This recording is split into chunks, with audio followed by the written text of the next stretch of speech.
Bismillahirrahmanirrahim. Assalamualaikum warahmatullahi wabarakatuh. Melanjutkan dari video sebelumnya, bahwasanya sebagian mekanisme kompensasi adalah respon segera dan sesaat terhadap situasi yang menggeser suatu faktor yang diatur dalam lingkungan internal menjauhi tingkat yang diinginkan. Sementara sebagian lainnya adalah adaptasi jangka panjang yang berlangsung sebagai respons terhadap pajanan berulang atau berkepanjangan ke situasi-situasi yang mengganggu homeostasis. Adaptasi jangka panjang itu menyebabkan tubuh lebih efisien dalam menanggapi tantangan yang berulang atau terus-menerus. Reaksi tubuh terhadap olahraga mencakup respons, kompensasi jangka pendek, dan adaptasi jangka panjang berbagai sistem tubuh. Maka dari itu, di video selanjutnya akan saya sertakan tentang fisiologi olahraga. Juga akan disajikan masalah-masalah yang berkaitan dengan fisiologi olahraga di seluruh video yang akan datang. Sebelum itu, mari kita lihat sejenak infografis berikut ini. Nah, jadi ini adalah hubungan saling ketergantungan antara sel, sistem tubuh, dan homeostasis. Homeostasis esensial bagi kelangsungan hidup sel. Sel-sel membentuk sistem tubuh, dan sistem tubuh itu mempertahankan homeostasis. Hubungan ini berfungsi dasar bagi ilmu fal modern. Nah, kemudian kita masuk ke pembahasan utama, yaitu faktor-faktor yang diatur secara homeostasis. Banyak faktor dalam lingkungan internal harus dipertahankan secara homeostasis. Faktor-faktor tersebut mencakup yang pertama, konsentrasi nutrien. Sel-sel itu memerlukan pasokan molekul nutrien secara terus-menerus untuk menghasilkan energi. Energi nantinya itu diperlukan untuk menunjang berbagai aktivitas sel, baik yang bersifat khusus maupun yang mempertahankan kehidupan. Yang kedua, konsentrasi oksigen dan karbon dioksida. Sel-sel memerlukan oksigen untuk melakukan reaksi kimia pembentuk energi. Karbon dioksida yang dibentuk selama reaksi-reaksi ini harus dikeluarkan sehingga karbon dioksida pembentuk asam tidak meningkatkan keasaman lingkungan internal. Kemudian yang ketiga, konsentrasi zat sisa. Sebagian reaksi kimia menghasilkan produk-produk akhir yang menimbulkan efek toksik pada sel tubuh jika produk toksik tersebut dibiarkan berakumulasi. Kemudian yang keempat, itu pH. Perubahan pada pH cairan ekstraseluler berpengaruh buruk pada fungsi sel saraf dan merusak aktivitas enzim semua sel. Kemudian yang kelima, konsentrasi garam, air, dan elektrolit lain. Karena konsentrasi relatif garam, natrium klorida, dan air di cairan ekstrasel mempengaruhi seberapa banyak air yang masuk atau keluar sel. Konsentrasi keduanya diatur secara cermat untuk mempertahankan volume sel. Nah, jadi sel itu tidak berfungsi normal jika membengkak atau menciut. Elektrolit-elektrolit lain itu berperan dalam berfungsi-fungsi vital. Sebagai contoh, denyut jantung yang teratur bergantung pada konsentrasi kalium yang relatif konstan di cairan ekstrasel. Kemudian yang keenam, volume dan tekanan. Komponen lingkungan internal yang bersirkulasi, plasma, harus dipertahankan pada volume dan tekanan darah yang adekuat untuk menjamin distribusi penghubung yang penting ini antara lingkungan eksternal dan sel ke seluruh tubuh. Kemudian yang ketujuh, ada suhu. Sel-sel tubuh itu berfungsi optimal dalam kisaran suhu yang sempit. Jika sel terlalu dingin, fungsi sel akan terlalu melambat, dan yang lebih buruk lagi, jika sel terlalu panas, protein-protein struktural dan enzimatik akan terganggu atau rusak. Kemudian selanjutnya, kontribusi sistem tubuh terhadap homeostasis. Ke-11 sistem tubuh itu ikut berperan dalam homeostasis dengan cara-cara penting berikut. Yang pertama, sistem sirkulasi. Jantung, pembuluh darah, dan darah itu mengangkut berbagai bahan seperti nutrien, oksigen, karbon dioksida, zat sisa, elektrolit, dan hormon dari satu bagian tubuh ke bagian lain. Kemudian yang kedua, sistem pencernaan. Ada mulut, esofagus, lambung, usus halus, dan organ lain yang berhubungan. Itu menguraikan makanan menjadi molekul-molekul nutrien kecil yang dapat diserap ke dalam plasma untuk didistribusikan ke semua sel tubuh. Sistem ini juga memindahkan air dan elektrolit dari lingkungan eksternal ke lingkungan internal.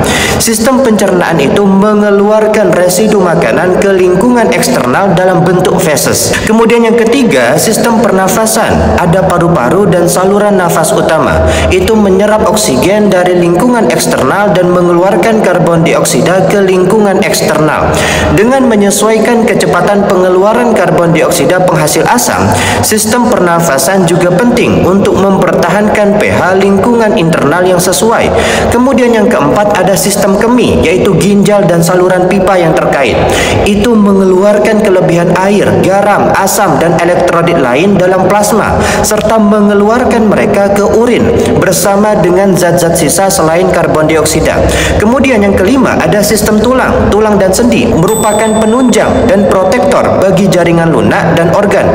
Sistem ini juga berfungsi sebagai tempat penyimpanan kalsium, suatu elektrolit yang konsentrasinya dalam plasma harus dipertahankan dalam batas-batas yang sempit. Bersama dengan sistem otot, sistem tulang juga memungkinkan tubuh dan bagian-bagiannya bergerak. Nah, selain itu, sumsum tulang bagian interior lunak beberapa jenis tulang adalah sumber utama semua sel darah merah. Yang keenam, sistem otot atau otot rangka itu menggerakkan tulang, tempat melekatnya otot rangka. Dari sudut pandang homeostatik murni, sistem ini memungkinkan individu bergerak mendekati makanan atau menjauh dari bahaya. Selain itu, panas yang dihasilkan oleh kontraksi otot itu membantu mempertahankan suhu tubuh. Selain itu, karena otot rangka berada di bawah kontrol sadar, orang yang bersangkutan dapat menggunakannya untuk melakukan beragam gerakan lain yang ia inginkan. Gerakan-gerakan ini yang berkisar dari keterampilan motorik halus yang diperlukan untuk menjahit hingga gerakan kuat yang digunakan dalam angkat beban. Tidak harus ditunjuk untuk mempertahankan homeostasis.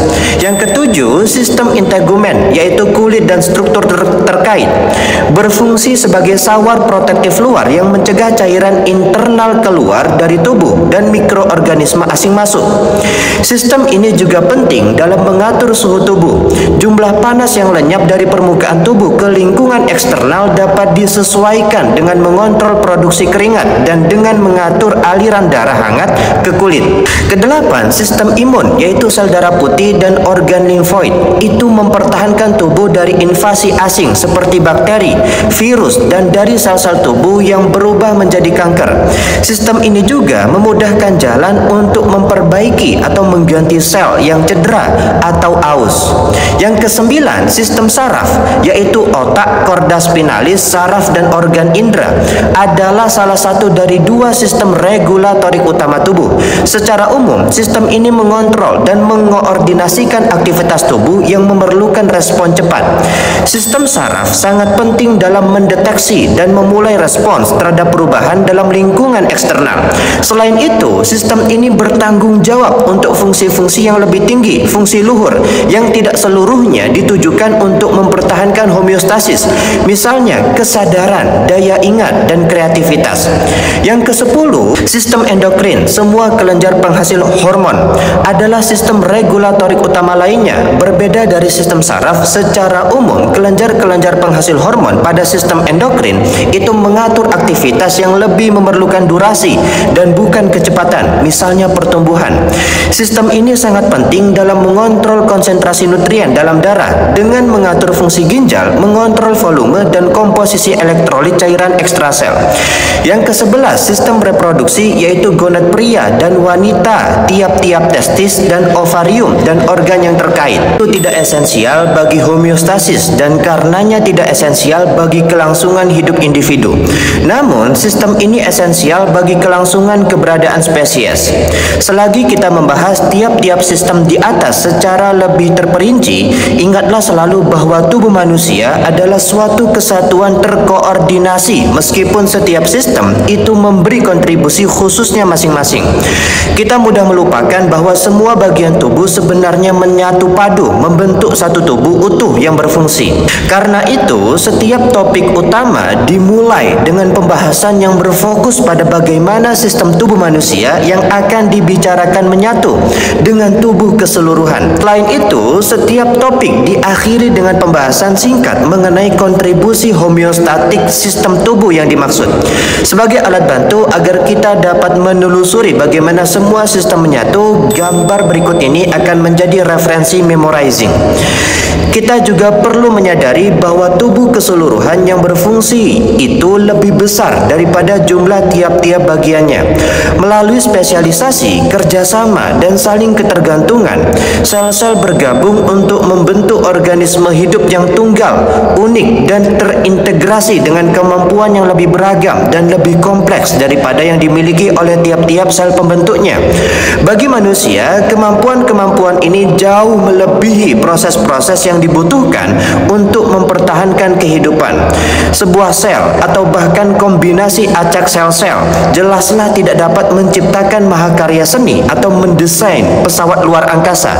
Tetapi sel-sel tubuh yang bersatu padu memungkinkan seseorang memperoleh kemampuan tersebut. Kini, setelah kita mempelajari apa itu homeostasis dan bagaimana fungsi berbagai sistem tubuh mempertahankannya, marilah kita membahas mekanisme-mekanisme regulatorik yang digunakan tubuh untuk bereaksi terhadap perubahan dan mengontrol lingkungan internal.